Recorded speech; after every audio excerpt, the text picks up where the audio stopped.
Доброго вечора всім. Ви дивитеся телеканал АТР. Мене звати Юлія Рябчун. Наш інформаційний вечір триває. Вітаю всіх, хто до нас приєднався. В студії у мене гість, народний депутат Олег Осуховський, член антикорупційного комітету. І тема цієї години в нас конфлікт, антикорупційний конфлікт, який розгортається у нас в Україні. Конфлікт між антикорупційними органами, НАБУ, НАПК і САП з іншої сторони. Що відбувається і до чого це призведе? Я трошки нагадаю, цей скандал вже триває декілька тижнів. НАБУ і НАЗК звинувачують один одного у корупції, у конфлікт інтересів фігурує. І 14 листопада це протистояння перейшло у нову фазу. Екс-співробітниця НАЗК Ганна Соломатіна звинуватила напряму своє керівництво у корупції, у фальсифікуванні результатів перевірок електронних декларацій і у узгодженні цих декларацій, перевірок декларацій з адміністрацією президента. Сьогодні відбулося засідання антикорупційного комітету, тобто ця тема була винесена вже до депутатів Верховної Ради. І ось, пане Олеже, ви як член комітету сьогодні були на цьому засіданні. Я теж слідкувала, трансляція була в нас через інтернет, і давав Єгор Соболєв, і Сергій Лещенко. Розкажіть, будь ласка, не було кворуму, я знаю?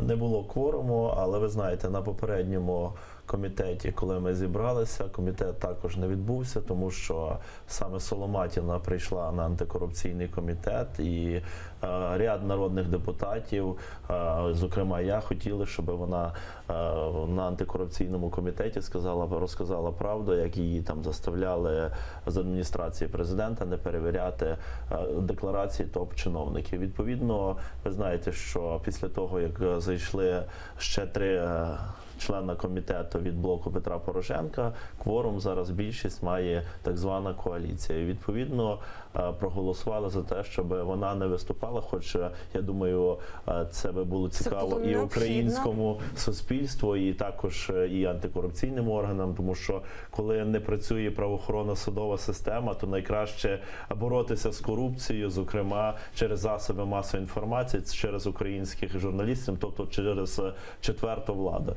Відповідно, тоді засідання не відбулося, і засідання скликали сьогодні. Відповідно, навіть не скликали, воно є черговим, тому що саме з цього тижня є робота в комітетах, і я вважаю, що народні депутати, хто міг, прийшли сьогодні на антикорупційний комітет, де був і Артем Ситник, і заступник антикорупційного прокурора, і також пані Корчак, і відповідно ми задавали запитання, відповідали і говорили про всі ті конфлікти. Але ж, на жаль, знайшли змогу прийти тільки 7 депутатів, а вся решта чомусь не прийшла і не було кворуму. Тобто, я так розумію, ви не могли ніякого рішення прийняти? Ми не могли прийняти рішення, ми і не приймали рішення, але ми задавали запитання і Артему Ситнику, і Корчак.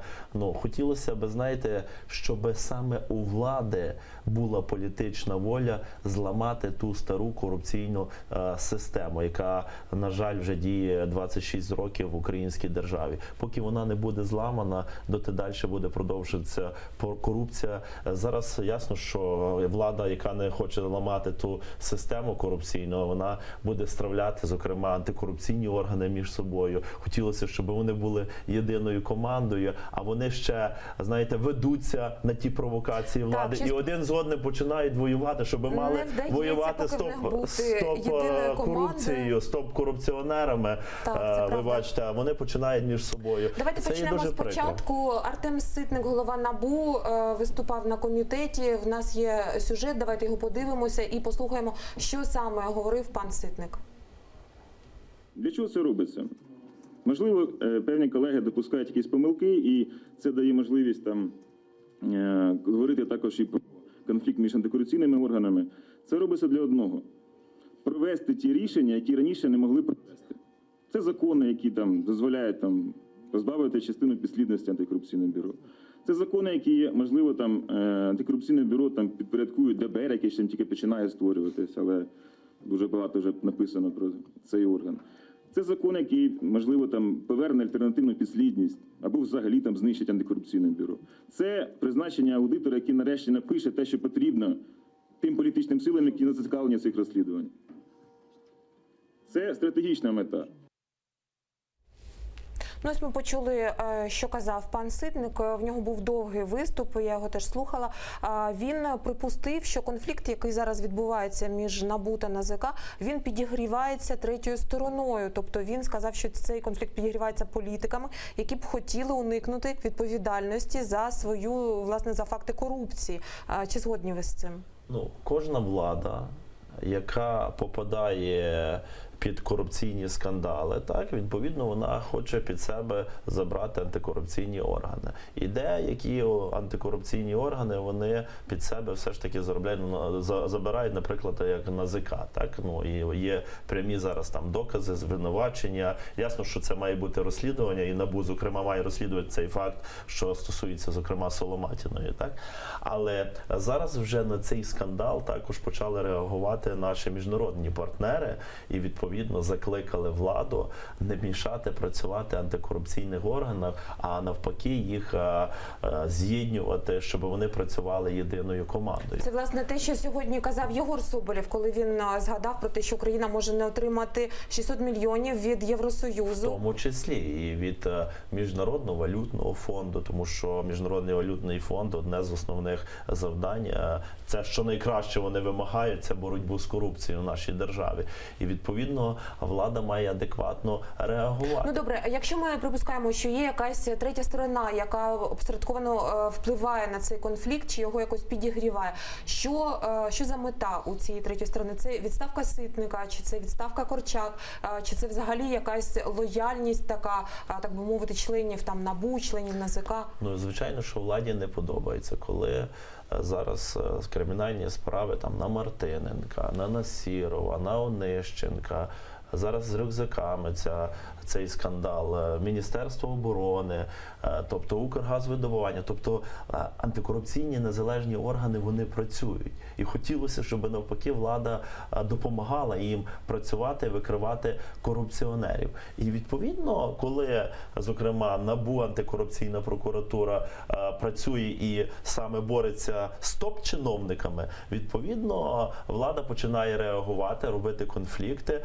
Ну і, зокрема, ви знаєте, вже би мали аудитори по Національному антикорупційному бюро, але зараз Верховна Рада ще до того часу не прийняла цього третього аудитора, а відповідно ми, народні депутати, хочемо, щоб цей аудитор був незалежний, тому що, ви знаєте, одного делегує президент, одного прем'єр-міністр, тобто Кабінет міністрів, а одного Верховна Рада України. І відповідно ми хотіли би, щоб від Верховної Ради України був аудитор такий, який би був незалежний, який би давав незалежну оцінку по роботі Національного антикорупційного бюро. Тому що якщо 3 аудитори зроблять оцінку там негативно, відповідно тоді Ситник може втратити посаду.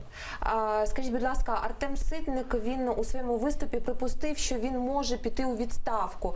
Він заявив, що він може піти у відставку, допустив так цю думку. Як ви вважаєте, його відставка, чи вона здатна змінити, якось вирішити може цей конфлікт? Ну, ясно, що це неправильно, щоб зараз Ситник в той час, коли реально він, по суті, не підпорядковується владі, він зробив Національне антикорупційне бюро більш-менш незалежним органом, хоча так само є проколи, зокрема, щодо, пам'ятаєте, навіть той скандал щодо прослуховування, тому і ми кажемо, народні депутати, зокрема наші західні партнери, щоб саме були зміни про закон про Національне антикорупційне бюро, щоб саме для НАБУ надали прослуховування, щоб вони могли не десь там прослуховувати через Службу безпеки України, де потім зливається інформація і відповідно потім шукає вітра в полі, а не корупціонера. Ну і саме основне, ви знаєте, що вимагаємо ми, народні депутати, зокрема від опозиції, зокрема ми від Свободи, і також наші європейські партнери, це створення незалежного антикорупційного суду. Пан Ситник теж сьогодні про це казав. Я нагадаю нашим телеглядачам телефон студії 073 419 41 58. Ви його зараз бачите на своїх екранах. Дзвоніть, якщо у вас є запитання до нашого гостя. Я нагадаю, в нас депутат народний Олег Осуховський, член антикорупційного комітету. І ми обговорюємо скандал, який виник між нашими українськими антикорупціонерами. Дивіться, ось сьогодні було 2 виступи. Був виступ пана Ситника і пані Корчак. Ви їх слухали. слухали. Як можна оцінити взагалі роботу НАБУ? Тобто ми бачимо, що НАБУ відкриває справи, і це гучні справи. Те, що вони там розслідуються, доводяться до суду, це вже інше питання. Пані Корчак, вона перевіряє декларації, їх дуже багато, вона казала, що це там вимірюється вже там сотнями і тисячами тих декларацій, але ж ми не бачимо, на жаль, жодного затримання, ми не бачимо жодної передачі справи до суду, а якщо вони є, то вони стосуються таких дуже невеличких місцевих чиновників, і ми не бачимо жодного топ-політика, який би був взагалі там затриманий, чи якось взагалі його там ім'я проголосило НАЗК. Ну, ви пам'ятаєте, як важко створювалося власне НАЗК і перевірка електронних декларацій, і, зокрема, взагалі електронне декларування. Там подавалися різні законопроекти, зокрема зі сторони так званої коаліції, і вони потім провалювалися. Тобто, знову ж таки, наші міжнародні партнери робили свій тиск, вплив, тому що це було би шкодило і безвізового режиму для України.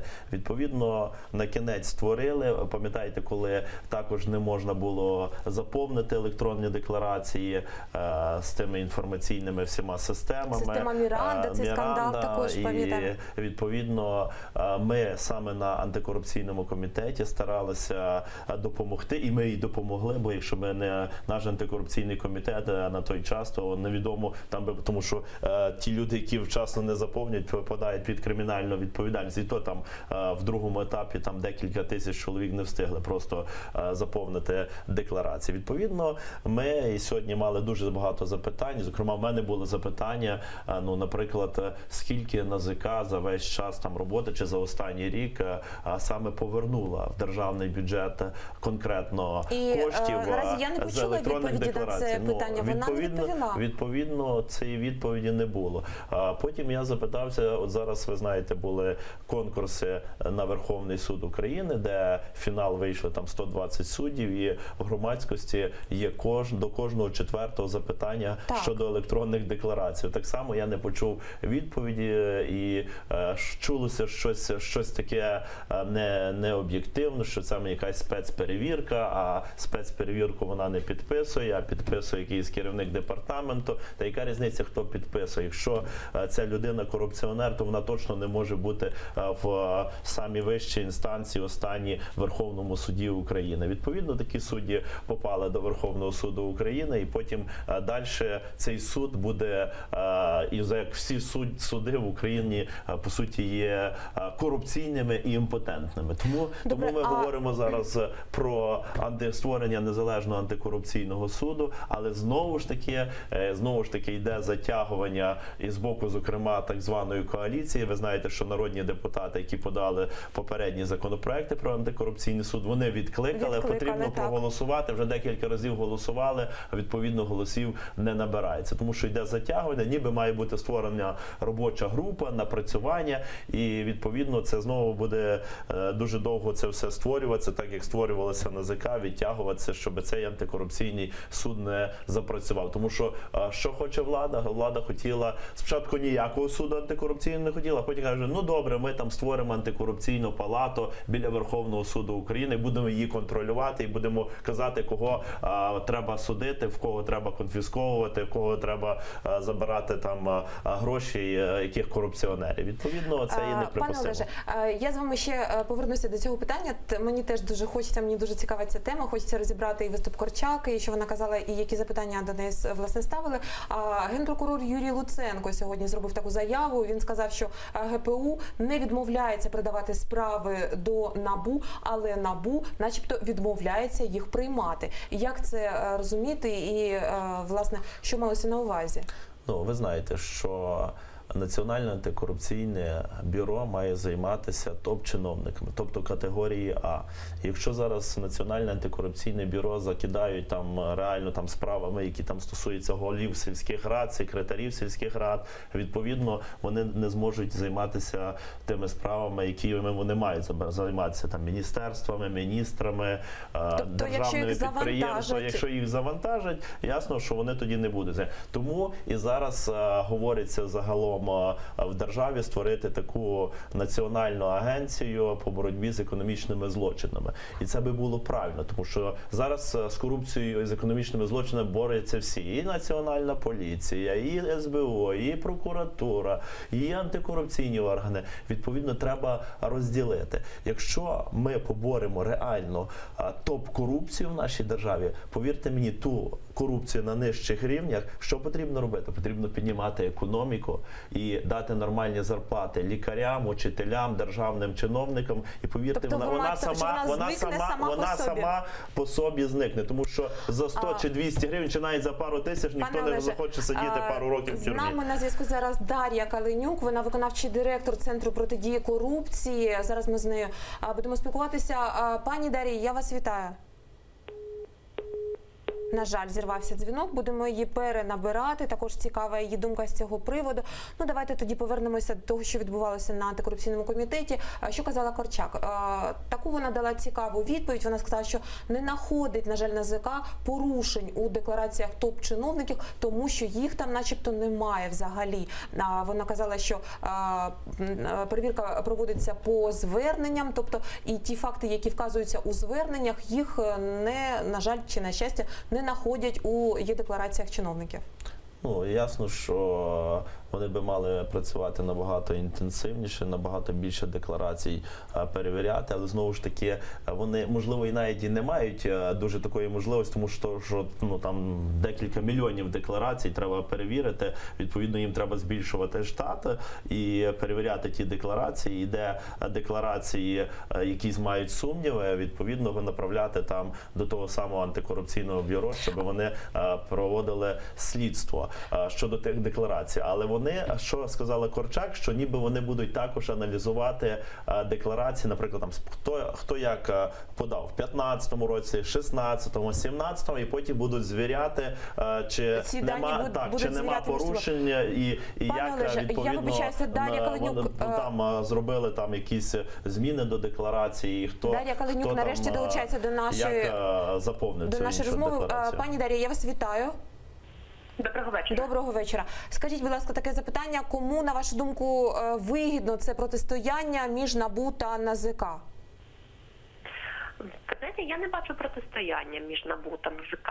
Я бачу НАБУ, яке намагається виконувати свої обов'язки. Бачу НАЗК, які намагаються використовувати свої повноваження, зловживати своїми повноваженнями. Ось, і імітувати конфлікт, який нібито НАБУ має з НАЗК. Ось, тобто, якщо подивитися, що говорив сьогодні Ситник і які були документи їм представлені, то НАЗК активізувалося у складенні адмінпротоколів і у виявленні конфліктів інтересів стосовно Ситника вже після того, як НАБУ порушили кримінальне провадження стосовно голови НАЗК Корчак. І, чесно кажучи, цей конфлікт інтересів, який побачило НАЗК в діях Ситника, він на голову не налазить. Тобто, вдумайтесь, що НАЗК не сподобалось. НАЗК намагалося знайти конфлікт інтересів в тому, що Ситник, як директор НАБУ, доручив юристу НАБУ представити його, тобто Ситника, в суді як директор НАБУ. Тобто це безпосередні функції, які має виконувати юрист НАБУ, представляти інтереси директора НАБУ в адміністративному суді. Ось. І саме по цьому епізоду влітку НАЗК не знайшло конфлікту інтересів, і сьогодні були представлені докази про це. А в жовтні, після того, як НАБУ порушило кримінальне провадження стосовно Корчак, НАЗК змінило свою думку і знайшло якусь перспективу конфлікту інтересів, але в кінці кінців, за що Ситнику адмінпротокол вручили? Не за конфлікт інтересів, а за те, що нібито НАБУ не надало інформацію, причому невідомо яку інформацію, і невідомо, чи НАБУ дійсно не надало. Пане Дар'я, скажіть, будь ласка, а ми тільки що обговорювали цю ситуацію стосовно пана Ситника, а ось стосовно пані Корчак. НАБУ теж відкрило справу, і це, власне, касається паркомісць, там декілька паркомісць, якими володіє пані Корчак, і вона це теж сьогодні коментувала. Вона казала, що немає ніяких паркомісць в неї, і що там є одне паркомісце, так, пане Олеже, вам? Ні, Одне паркомісце вона казала, і взагалі там немає суті тої справи, тобто там нема про що говорити. Ну, вона не прийшла на допит, коли її викликали в НАБУ. І нарили цю справу журналісти. Журналісти, наскільки я пам'ятаю, наших грошей. Вони надали докази, задокументовані факти, як пані Корчак користується регулярно автомобілем, який вона не задекларувала. І включно з паркомісцем. Ось НАБУ, очевидь, цілком логічно порушила кримінальне провадження, щоб перевірити, чи дійсно це так, чи ні. Ось, і що потрібно було б зробити Корчак, це просто погодитися, надати пояснення і розібратися в цій справі в рамках кримінального процесу і кримінального провадження. Натомість вона у відповідь на це кримінальне провадження почала виписувати якісь пісюльки, протоколи, невідомо за що, стосовно директора НАБУ і стосовно детективів НАБУ. Це перше кримінальне провадження, яке НАБУ має стосовно Корчак. А ще є одне кримінальне провадження, яке зареєстрували десь тиждень тому за заявою викривачів з НАЗК, за заявою Ганни Соломатіної, яка є директором департаменту з фінансового контролю НАЗК. Ось. І ця викривачка передала матеріали в НАБУ, за якими, як вона стверджує, НАЗК в ручному режимі контролюється адміністрацією президента. Соломатіна сказала, що її викликали в адміністрацію і казали, щоб вона всі свої рішення по верифікації декларацій попередньо узгоджувала з куратором НАЗК в адміністрації президента. І ще дуже багато пікантних подробиць про внутрішню діяльність НАЗК, який є, вочевидь, незалежним, а цілком контрольованим органом, розказала Соломатіна. І докази, як вона зазначає, передала в НАБУ. Пані Дар'я, НАБУ я зрозуміла вашу думку. А потім Генеральний прокурор вирішив це провадження з НАБУ забрати і передати в СБУ. В орган, стосовно якого викривачка Соломатіна також надала докази і матеріали, і свідчення, що СБУ, представники СБУ постійно здійснюють незаконний нагляд над НАЗК. Пані Дар'я, скажіть, будь ласка, я зрозуміла вашу думку, тобто ви хочете сказати, що СБУ, як може неупереджено розслідувати справу проти себе, так? Скажіть, будь ласка, як, на вашу думку, цей конфлікт може закінчитися? Що ми будемо мати у майбутньому? Ну, ще раз я кажу, я не бачу, що це конфлікт між окремими органами. Я бачу, що це цілеспрямована системна атака політичної еліти і контрольованих залежних органів держави на незалежний орган НАБУ, який став загрозою для політичної еліти. І все це може закінчитися, все це йде до того, і мета всієї цієї атаки – прибрати директора НАБУ з цієї посади. І зараз будуть придумуватися і надалі якісь кримінальні провадження, видумані з повітря, для того, щоб отримати формально через рішення суду підстави відсторонити Ситника від своєї посади, хоча б там на час якогось невідомого розслідування. Як повинен діяти у цій ситуації пан Ситник? Що йому робити? Адже директор НАБУ є гарантією незалежності цього органу. Пані Дар'я, я поставила вам запитання, що має робити, на вашу думку, пан Ситник, щоб себе якось убезпечити? Ну, я думаю, що він і так робить все можливо, це в його силах, але його дії регульовані, регламентовані законом. А я радше думаю, що варто подумати, що кожен з нас може зробити в цій ситуації. Тому що не виключено, що взагалі політична верхівка піде по безпреділу і намагатиметься зняти директора НАБУ і таким чином нейтралізувати незалежний орган вже дуже скоро. Нам потрібно бути готовим виходити на акції протесту в захист незалежності антикорупційного бюро. Тому що ми спостерігаємо, як орган, який почав під керівництвом незалежного директора провадження проти недоторканих в цій владі, намагається знищити для того, щоб уберегти корумповану політичну поруку. І без притягання до відповідальності топ-корупціонерів це тяжке корупційне коло, просто замкнуте корупційне коло не подолати.